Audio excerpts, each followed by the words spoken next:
दर्शकबिन नमस्कार, स्वागत छ तपाईहरुलाई। यति बेला देशमा स्थानीय निर्वाचनको माहौल बढ्दो क्रममा छ। उम्मेदवारहरू मतदाताको घर घरमा पुग्नु भएको छ। चुनावी प्रचारमा आफ्नो एजेन्डा लिएर अघि बढिरहनु भएको छ। यसै सन्दर्भमा हामी विभिन्न ठाउँमा घुम्दै गर्दा बेनी नगरपालिकामा आइपुगेका छौं।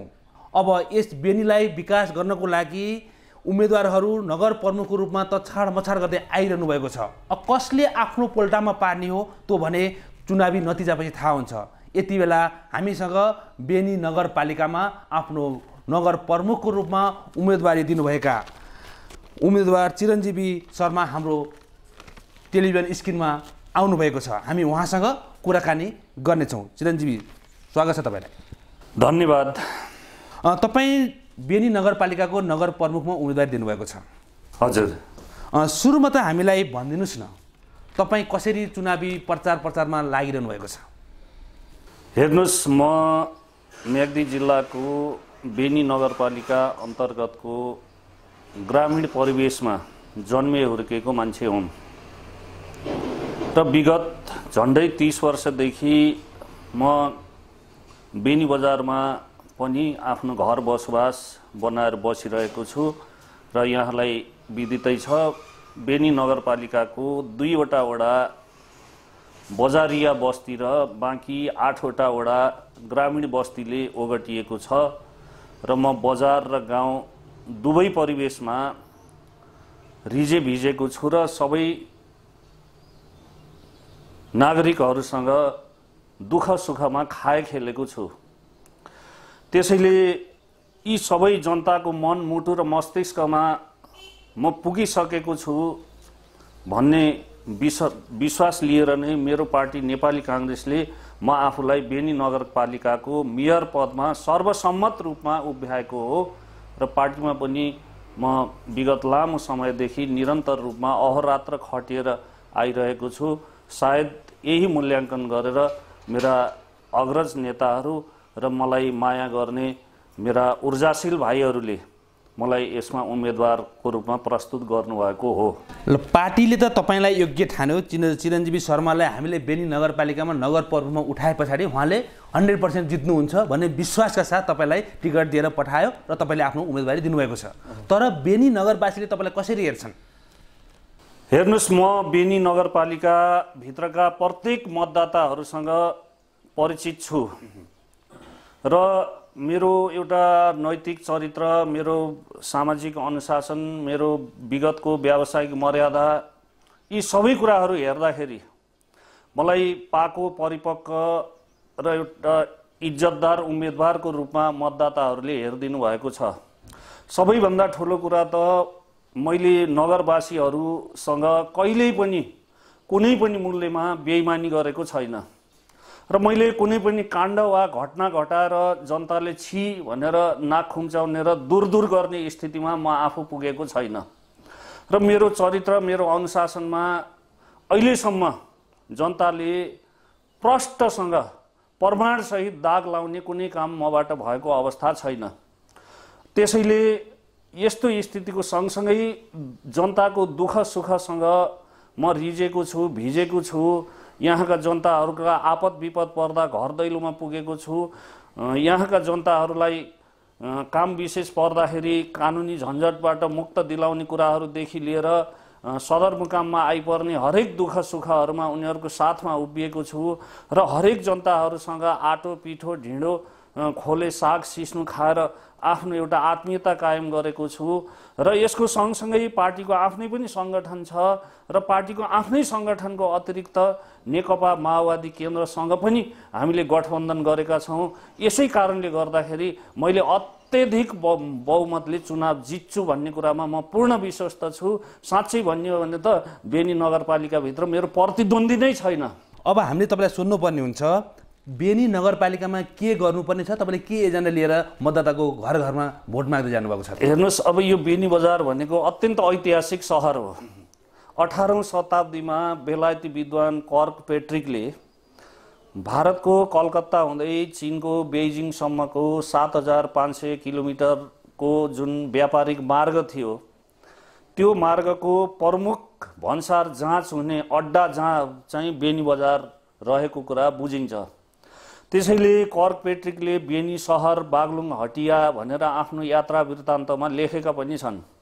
सँगसँगै तपाईँलाई म के निवेदन गर्न चाहन्छु भने चन्द्र शमशेर महाराजले सिंहदरबार निर्माण गर्दै गर्दा यही बेनी बजारबाट यहाँका चाहिँ भन्सार जाँच गर्ने मुख्य ठेकदारबाट ऋण लिएर गएर सिंहदरबार निर्माण गरेको ऐतिहासिक विरासत पनि बेनी बजारले बोकेको छ र बेनी बजारको ऐतिहासिक विरासतलाई कायम राख्ने र फेरि पनि म चाहन्छु नगरपालिकाको एक्सेस कतिसम्म पुग्छ त्यस बेलाको एउटा कलकत्ता बन्दरगाह हुँदै कोराला नाका हुँदै बेजिङसम्म आवत जावत गर्ने 12 महिना खोल्न सकिने कोराला नाका हुँदै चल्ने जुन व्यापारिक मार्ग हो त्यसलाई पनि एउटा चाहिँ खुला गर्नका लागि मेरो पहल र अग्रसरता रहनेछ। नम्बर 1।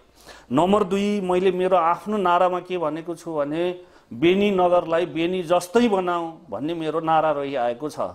यसको अर्थ के हो त भन्दा बेनी बजार सामान्यतया सामान्य भौतिक पूर्वाधारले युक्त छ।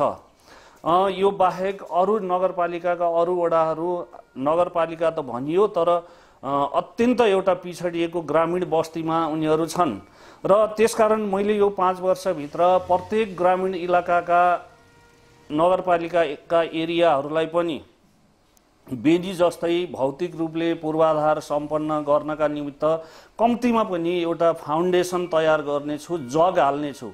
त्यसको निमित्त मैले आफ्नो प्रतिबद्धता पत्रमा 20 वर्षे डिपिआर तयार गर्ने र त्यो 20 वर्षभित्र बेनीमा उपलब्ध भौतिक स्रोत साधन, सडक यातायात, विद्युत, खानेपानी, शिक्षा, स्वास्थ्यका आधारहरूलाई ग्रामीण इलाकासम्म पुर्याउने मेरो मुख्य उद्देश्य रहिआएको छ। र यसको सँगसँगै अब मैले यहाँको शिक्षा, यहाँको स्वास्थ्य, यहाँको खानेपानी, यहाँका सडक यातायात, विद्युत का कुराहरूमा पनि उत्तिकै ध्यान दिन जरुरी छ र मैले प्रष्टसँग घोषणा गरेको छु कि नगरपालिकाभित्रका कम्तीमा वडा कार्यालय हुँदै जाने मुख्य बाटाहरू 5 वर्षभित्र पिच हुनेछन्। यसमा म जसरी भए पनि काम गर्नेछु भन्ने मलाई विश्वास छ र सँगसँगै यो ग्रामीण बस्तीहरूमा अझै सदरमुकाममा पनि व्यवस्थित खानेपानीको अझै अभाव रहिआएको अवस्था छ। त्यसैले यो एक घर एक धाराको नीति सदरमुकाम नगरपालिकाको जुन केन्द्र बेनी बजारमा उपलब्ध छ, अझै ग्रामीण बस्तीहरूमा मान्छेहरूले पानी खान नपाएर घन्टौं लाइनमा बस्नुपर्ने, कुर्नुपर्ने, उकालो ओह्रालो धाएर त्यही पनि एउटा अस्वस्थकर र फोहोर पानीमा जीविका चलाउनु पर्ने स्थिति छ। त्यसैले प्रत्येक नगरपालिकाका प्रत्येक वडाहरूमा एक घर एक धाराको नीति र स्वस्थ खानेपानीको नीति मैले उपलब्ध गराउनेछु। सँगसँगै यो म्याग्दी जिल्लालाई माया गर्ने धेरै ऊर्जाशील युवाहरू विदेशमा हुनुहुन्छ, पढे लेखेकाहरू पनि हुनुहुन्छ र थुप्रै युवाहरूले बेनी नगरपालिकाको खाका र सपना कस्तो बनाउने त भावी बेनी नगरलाई भन्ने कुराको मसँग उहाँहरूले एउटा धेरै चिन्ता गरिरहनुहुन्छ र जापानमा, अस्ट्रेलियामा, अमेरिकामा, बेलायतमा बस्नुभएका थुप्रै पढालेखा युवाहरू जसले प्रवासी म्याग्दी प्रवासी नेपाली सङ्घ मार्फत म्याग्दी जिल्लाको द्रुततर विकासको निमित्त चिन्ता गरिरहनु भएको छ, चिन्तन पनि गरिरहनु भएको छ। कम्तीमा पनि त्यस्ता युवाहरूलाई सद्भावना दूत नियुक्त गरेर ठाउँ ठाउँमा का विदेशी सहरहरूसँग म्याग्दी जिल्लाको बेनी नगरपालिकालाई भगिनी वा मितेरी संस्थाको रूपमा पनि स्थापित गर्ने मेरो उद्देश्य रहिआएको छ, ताकि विदेशी मोडेलको शिक्षा, विदेशी मोडेलको पूर्वाधार निर्माण, विदेशी मोडेलको स्वास्थ्य, विदेशी मोडेलको चाहिँ सडक यातायात, विद्युत र एउटा हरित नगरपालिका वातावरण संरक्षणका कुराहरूमा पनि मेरो उत्तिकै ध्यान जानेछ। थुप्रै विदेशमा रहेका पढे लेखेका ऊर्जाशील युवाहरूले पनि मलाई यो सल्लाह दिइरहनु भएको छ। कम्तीमा पनि त्यस्ता युवाहरूलाई सद्भावना दूतको रूपमा नगरपालिका मार्फत नियुक्ति गरेर यो नगरपालिकाको मोडेललाई अत्याधुनिकीकरण गर्ने कुरामा पनि मेरो प्रतिबद्धता रहिआएको छ। र सँगसँगै मैले अर्को पनि के भनेको छु भने यो दलित साथीहरू यो विगत लामो समयदेखि यो छुवाछुत को भेदभावमा पिल्सिरहनु भएको छ र उहाँहरूले बनाएको फुल प्रसाद अथवा खाना आदि खाइदिएर प्रत्येक वडाहरूलाई प्रत्येक बस्तीहरूलाई आउँदा 5 वर्षभित्र छुवाछुत मुक्त नगरपालिका बनाएर लैजाने पनि मेरो प्रतिबद्धता रहिआएको छ र सँगसँगै यहाँका युवाहरूलाई स्वरोजगार र रोजगार दिने उद्देश्यले जल जङ्गल जमिन र नदीजन्य स्रोतहरूको उपयोग र विभिन्न सिपमूलक तालिम र सामूहिक प्रणालीमा उनीहरूलाई चाहिँ समावेश गरेर नगरपालिका मार्फत अनुदान सहयोग गर्ने र उहाँहरूलाई पनि 20-30 हजार 50 हजार आर्जन गर्नका लागि खाडीका मुलुकहरूमा भौतारिन नपर्ने, खाडीमा गइहालेपछि पनि पैसा नकमाएर दयनीय अवस्थामा उहाँहरू रहने र त्यो खाडीमा गइसकेपछि पनि मान्छे संयोगले मात्रै जीवित फिर्ता आउने र दुर्भाग्यवश युवाहरू काठको बाकसमा बन्द भएर लासको रूपमा फर्केर आउने जुन प्रवृत्ति छ, पद्धति छ, त्यसलाई पनि अन्त्य गर्नुपर्छ भन्ने मान्यताका साथ समस्त युवाहरूलाई एउटा विदेश जाने कार्यबाट रोक्नका लागि पनि मेरो थप पहल हुनेछ र सँगसँगै एउटा अब सुत्केरीलाई पोषण कोसेली खर्च अनि त्यसपछि यसदेखि बाहेक पशुपालक कृषकहरूलाई प्रोत्साहन खर्च, त्यसपछि अब अग्रज किसानहरूलाई पशुपालकहरूलाई थप पुरस्कारको व्यवस्थादेखि लगायत महिला मैत्री, दलित मैत्री, बालबालिका मैत्री र सँगसँगै यो अपुग दरबन्दी रहेका विद्यालयहरूमा शिक्षक दरबन्दी आपूर्ति गर्ने र मिलान गर्नेतर्फ पनि मेरो उत्तिकै ध्यान रहनेछ र यसको अतिरिक्त त जनताको मन र मुटुभित्र पसेर उहाँको तत्कालिक आवश्यकता र तत्कालिक नगरी नहुने कामका निमित्त म आफू 24 घण्टा दिलो ज्यान दिएर काम गर्ने छु भन्ने पनि मलाई विश्वास छ र यो म अब स्वाभाविक रूपमा अलिकति शाकाहारी मान्छे पनि हुँ। म माछा मासु रक्सी खानेकुराबाट अलग छु। म बिहान 4 बजे उठ्छु, सामान्यतः एउटा आध्यात्मिक ध्यान योग पनि गर्छु, केही समय पूजापाठ पनि गर्छु र मलाई 2 घण्टा खानपिनको समय भए पुग्छ, बाँकी 17 घण्टा म खटेर काम गर्न सक्छु। त्यसैले मैले सबै कुरालाई छाडेर विधि नीति थिति र अनुशासनभित्र नगरपालिकालाई कायम राख्नुपर्छ र नगरपालिकामा आउने कुनै पनि सेवाग्राही एउटा कानुनी झन्झटका कारणले, प्रक्रियागत झन्झटका कारणले, कर्मचारीहरूको ढिला सुस्तीका कारणले एउटा चाहिँ खिन्न मन लिएर फर्किने वातावरण रहने छैन। मैले त्यसलाई सेवाको लोकतान्त्रिकरण भनेर भनेको छु र सँगसँगै मैले अर्को पनि के भनेको छु भने यो सेवाको स्थानीयकरणको सँगसँगै यो अहिले जो विकास व्यवस्थापन भन्ने पनि मैले नारा लगाएको छु। यो विकास मान्छेको तत्कालिक चाहना र तत्कालिक सेन्टिमेन्ट जित्नलाई हामीले पाखा रेखाहरूमा गाउँघरमा थुप्रै बाटाहरू खन्यौँ, जसले गर्दाखेरि फेरि पहिरो चल्यो। त्यो पहिरो चलेका कारणले घर बस्तीहरू उठेर मान्छेहरू अलपत्र भएको अवस्था छ र थुप्रै ठाउँहरूबाट मान्छेहरू विस्थापित हुनुभएको छ। त्यसैले यस्ता कुराहरूमा पनि एकैछिनको राम्रो हुनका निमित्त, एकैछिनको सेन्टिमेन्ट जित्नका निमित्त, एकैछिनको भावनामाथि खेलवाड गर्नका निमित्त हुने विकासलाई, जसले वातावरण प्रदूषित तुलाउँछ, विनाश गर्छ, जसले बाढी पहिरो भुछेको अवस्था निम्ताउँछ र सार्वजनिक जग्गाहरू ठाउँ ठाउँमा मिचिएका छन्, चापिएका छन्। यहाँ चाहिँ बडा जनताको नारा लगाउने तर सार्वजनिक जग्गा मिच्ने, खोलो मिच्ने अनि जङ्गलका छेउछाउ मिच्ने अनि त्यसरी एउटा आफ्नो निजी स्वार्थ पुरा गर्ने प्रवृत्ति पनि बढेको छ र फेरि अरूलाई दोष दिने त्यस्तो प्रवृत्ति पनि नगरपालिकाभित्र हावी छ। त्यस्ता कुराहरूलाई निरुत्साहित गर्नको निमित्त पनि मेरो उत्तिकै ध्यान र नजर जानेछ। फोहोर व्यवस्थापनको अवस्था कस्तो छ? यो फोहोर व्यवस्थापनको सन्दर्भमा म अत्यन्त संवेदनशील छु। यो जयन्ती, मङ्गला, काली अत्यन्त पवित्र नदीहरूको सङ्गम स्थल रहेको बेनी बजार र बेनी नगरपालिका यिनै नदीहरूको पनि अब सिंचित प्रभावित क्षेत्र र यो हामीले काली गण्डकीको किनारमा फोहोर विसर्जन गर्दै आइरहेका छौँ। त्यहाँ केही यसलाई व्यवस्थापन त भएको छ, एउटा डाइरेक्ट प्रत्यक्ष नदीमा यसलाई विसर्जन गर्ने काममा थोरै संरक्षण गर्ने काम नगरपालिकाले विगतमा गर्यो। हालसम्म त्यही स्थितिबाट हामी गुज्रिएका छौँ। तर यो कालीगण्डकीको पवित्रता, जुन ऐतिहासिकता र यो धार्मिक विश्वासलाई अझ कायम राख्नलाई हामीले फोहोर व्यवस्थापनको निमित्त 1 वर्षभित्र छुट्टै र व्यवस्थित डम्पिङ साइट निर्माण गर्ने काम हुनेछ र कालीगण्डकीमा फोहोर विसर्जन गर्ने कामबाट नगरपालिकालाई हामीले मुक्त गर्नेछौँ भन्ने कुरा पनि म यहाँहरू मार्फत सम्पूर्ण नगरवासीहरूमा अवगत गराउन चाहन्छु।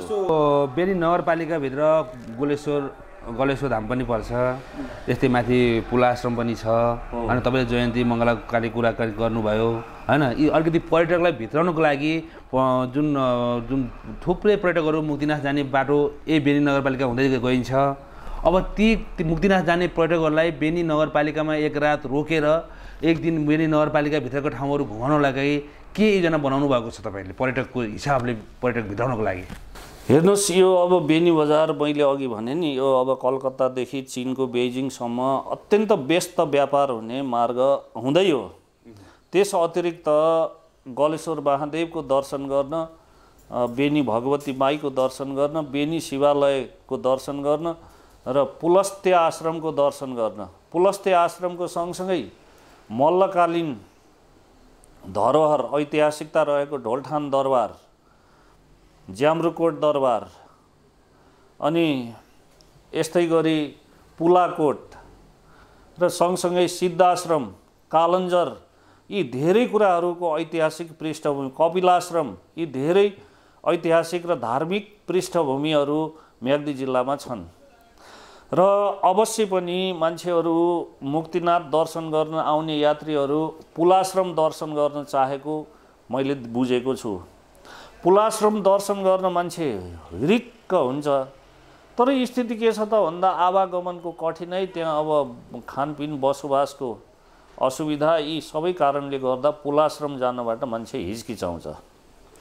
त्यस अतिरिक्त अन्य पनि सुन्दर बस्तीहरू छन्, सुन्दर पर्यटकीय स्थलहरू छन् जहाँ पर्यटकहरूलाई आवागमन गराउन सकियो भने एकातर्फ अब पर्यटकीय सम्भावनाहरू बढोत्तरी हुने, अर्कोतर्फ नागरिकहरूको रोजीरोटीमा पनि र रोजगारीमा पनि वृद्धि हुने अवस्था आउँछ। त्यसैले यस्ता स्थलहरूको ऐतिहासिक पृष्ठभूमिलाई उजागर गर्ने र त्यस्ता कुराहरूलाई स्थानीय पाठ्यक्रममा समावेश गरेर पढाइ कार्यलाई अघि बढाउने र त्यस्ता स्थलहरूमा आवत जावत गर्नलाई सहज आवागमनको निर्माण गर्ने। सहज आवागमन भन्नाले त्यहाँसम्मको सर र पिच बाटो हुनसक्छ अथवा केबुल कारको सम्भावना पनि हामीले गर्छौँ। कम्तीमा पनि अब गोर्खा मनोकामना जाने केबुल कारका कारणले गर्दाखेरि अत्यधिक धार्मिक पर्यटकहरू मनोकामना माईको दर्शन गर्न आवत जावत गरेको हामी देख्छौँ र त्यसले जसका कारणले गोर्खाको मनोकामनाले अत्यन्त ठुलो चाहिँ उपलब्धि हासिल गरेको स्थिति छ भने त्यो अवस्थामा हामीले पुलाश्रमलाई किन नपुर्याउने, झ्याम्रुकोटलाई किन नपुर्याउने, स्वर्गाश्रमलाई किन नपुर्याउने, यतातर्फ पनि हामीले अब म अहिले केबुल कारै तयार गर्छौँ त म भन्दिनँ, तर यसको केबुल कारको सम्भाव्यता हामी अध्ययन गर्छौँ र त्यसको कार्यथालनी चाहिँ यो 5 वर्षभित्र हामी गर्छौँ। यही कुरा तपाईँको यो मिडिया मार्फत आदरणीय नगरवासीहरूमा म अवगत गराउन चाहन्छु। चिरञ्जीवीजी, अब तपाईँले आफ्नो मुख्य प्रतिस्पर्धी चाहिँ कसलाई देख्नु भएको छ त? हेर्नुहोस्, म यो जनतासँग रिजे भिजेको र जनताको दुःख सुखमा हुर्किएको व्यक्ति हुँ र मेरो पार्टीको आफ्नो साङ्गठनिक बल छँदैछ। त्यसमध्ये गठबन्धन तालमेलबाट नेकपा माओवादी केन्द्रको पनि म आफूलाई सहयोग प्राप्त भएकै छ र त्यस अतिरिक्त मेरो खानपान रहन सहन मेरो सात्विकी जीवनशैलीबाट सबै नगरवासीहरू परिचित हुनुहुन्छ। त्यसकारण प्रत्येक नगरवासीहरू जो बहुमत सङ्ख्यामा रहनुहुन्छ र अन्य विभिन्न पार्टीमा पनि आस्था राख्नुहुन्छ र उहाँहरूले मेरो आफ्नो चरित्र चालचलन अनुशासन मेरो कार्यशैली सबै कुरालाई हेरेर र अन्य उम्मेदवारहरूको उपस्थिति व्यक्तित्व र प्रभावको मूल्याङ्कन गरेर सबै आस्थाका, सबै विश्वासका, सबै जातिका, सबै धर्मका, सबै पेसाका, सबै व्यवसायका मानिसहरूले म आफूलाई मतदान गर्ने तत्परता देखाउनु भएको छ। यस्तो स्थितिमा नगरपालिकाभित्र नगर प्रमुखको प्रत्याशीमा मैले त प्रत्याशी नै देखेको छैन। अत्यधिक बहुमतले म चाहिँ सबैलाई पछि पारेर चुनाव जित्छु यही कुरा म तपाईँको लोकप्रिय मिडिया मार्फत म सम्पूर्ण नगरवासीहरूमा निवेदन गर्न चाहन्छु। हामी अन्त्यतिर आइपुगेका छौँ। चिरञ्जीवीजी, जाँदा जाँदै तपाईँका मतदाताहरूलाई के भन्न चाहनुहुन्छ? हेर्नुहोस्, अब म मतदाताहरूको प्रत्येक घर दैलोमा पुगेको छु। सकेसम्म कुनै ठाउँ मैले चाहँदै पनि छुटेको छ। कतिपय स्थितिमा मान्छेहरू बिचरा अब लेखबाट औलबाट लेख खेतीपातीमा आएको कारणले गर्दा पनि म घरमा पुगेर पनि मतदाताहरूलाई भेट्न नसकेको अवस्था पनि हुन सक्छ। बाहिर हुनुहुन्छ, भेट्न सक्नु अवस्था। कतिपय अब विदेशमा अब यो घर बाहिर रहेका मतदाताहरूसँग पनि मैले चाहेर पनि टेलिफोन सम्पर्क गर्ने कुरामा पनि मैले सकेको छैन। यद्यपि मैले आफ्नो सन्देश प्रत्येक बस्तीहरूमा, प्रत्येक घरमा मात्रै होइन, प्रत्येक मतदाताहरूसँग पुर्याइसकेको छु र मन र मुटुभित्र म पसिसकेको छु। र यति हुँदाहुँदै पनि अब कहीँ कतै मबाट अब मेरो आफ्नो समयाभावले, मेरो आफ्नो व्यक्तिगत कठिनाइले अथवा मेरो आफ्नो उपलब्ध स्रोत र साधनले मतदाताहरूको बिचमा पुग्न सकेको रहेनछु भने पनि प्रत्येक मतदाताको दुःखसँग, सुखसँग, चाहनासँग, आवश्यकतासँग म राम्रोसँग चिरपरिचित छु। जनताहरूले माग गरेको बाढी नियन्त्रण, पहिरो नियन्त्रण होइन, अब विशेषतः अब यो बजारवासीहरूको मुख्य ध्येय यत्रो चाहिँ नगर सदरमुकाम रहेको बेनी बजारलाई पनि दुईटा ठुल्ठुला नदीको चपेटाबाट बचाउनु पर्ने अवस्थामा हामी छौँ। यसको सँगसँगै फेरि ग्रामीण बस्तीहरूमा पानीका समस्याले, शिक्षाका समस्याले, स्वास्थ्यका समस्याले, सडक यातायातका समस्याले पिल्सिएका अत्यन्त एउटा गरिबी हालतमा आफ्नो जीवनशैली गुजारिरहनुभएका मतदाताहरू हुनुहुन्छ। उहाँहरू प्रत्येकसँग मेरो मन र मुटुको नाता र साइनो सम्बन्ध मैले जोडेको छु। त्यसैले म आफूले यसरी नातो साइनो सम्बन्ध जोडिसकेको व्यक्ति भएको हुनाले प्रत्येक नगरवासीहरूले मलाई अझै पनि थप आशीर्वाद, थप सहयोग प्रदान गर्नुहुनेछ भन्ने कुरामा म पूर्ण विश्वस्त छु। र यदि कहीँ कतै मतदाताहरूसँग साना मसिना कुराहरूमा कहीँ कतै एउटा चित्त दुखेको रहेछ र यसमा फेरि केही मान्छेहरूले आफ्नो एउटा क्षुद्र टिकडम अपनाएर मेरा विरुद्ध गलत र अनर्गल अफवाह फैलाउन खोज्नु भएको रहेछ भने पनि त्यसको सत्यता र यथार्थतामा गहिराइमा पुगेर मात्रै त्यसको उप टीका टिप्पणी गरिदिनु होला र मलाई जसरी माया गरिदिनु भएको छ त्यसरी नै माया गरेर आगामी 5 वर्षसम्म यहाँहरूको सेवा गर्ने मौका र अवसर उपलब्ध गराइदिनु होला भन्ने कुरा म समस्त बेनी नगरवासी मतदाता दाजुभाइ तथा दिदीबहिनीहरूमा विनम्रतापूर्वक निवेदन गर्न चाहन्छु। हस् चिरञ्जीवीजी, हामीलाई तपाईँको व्यस्तताको बावजुद पनि समय मिलाइदिनु भयो। हजुरलाई धेरै धेरै धन्यवाद। तपाईँलाई अग्रिम जितको शुभकामना व्यक्त गर्न चाहन्छु। हजुर, मलाई पनि तपाईँको यो लोकप्रिय टेलिभिजन, अझ नेपालको पहिलो न्युज च्यानलै हो क्या यो सगरमाथा टेलिभिजन त, मार्फत आफ्ना भनाइहरू जनसमक्ष पुर्याउने जुन मौका र अवसर प्रदान गर्नुभयो त्यसको निमित्त तपाईँको स्टुडियो, तपाईँको टिमका साथीहरू र समग्र यो सगरमाथा टेलिभिजनको व्यवस्थापकीय पक्षलाई म हृदयदेखि नै मुरीमुरी धन्यवाद ज्ञापन गर्न चाहन्छु। जय नेपाल। दर्शकबिन, हामीमाझ हुनुहुन्थ्यो म्याग्दी जिल्ला बेनी नगरपालिकामा नगर प्रमुखको उम्मेदवारी दिनुभएका गठबन्धनको तर्फबाट नेपाली काङ्ग्रेसका उम्मेदवार चिरञ्जीवी शर्मा। हामीले उहाँसँग उम्मेदवारी केका लागि र जित्ने आधार के बनाउनु भएको छ यिनै विषयमा कुराकानी गऱ्यौँ। हस् त, आजलाई भने हामीलाई कार्यक्रमबाट बिदा दिनुहोस्। हेर्दै गर्नुहोस् सगरमाथा टेलिभिजन। नमस्कार।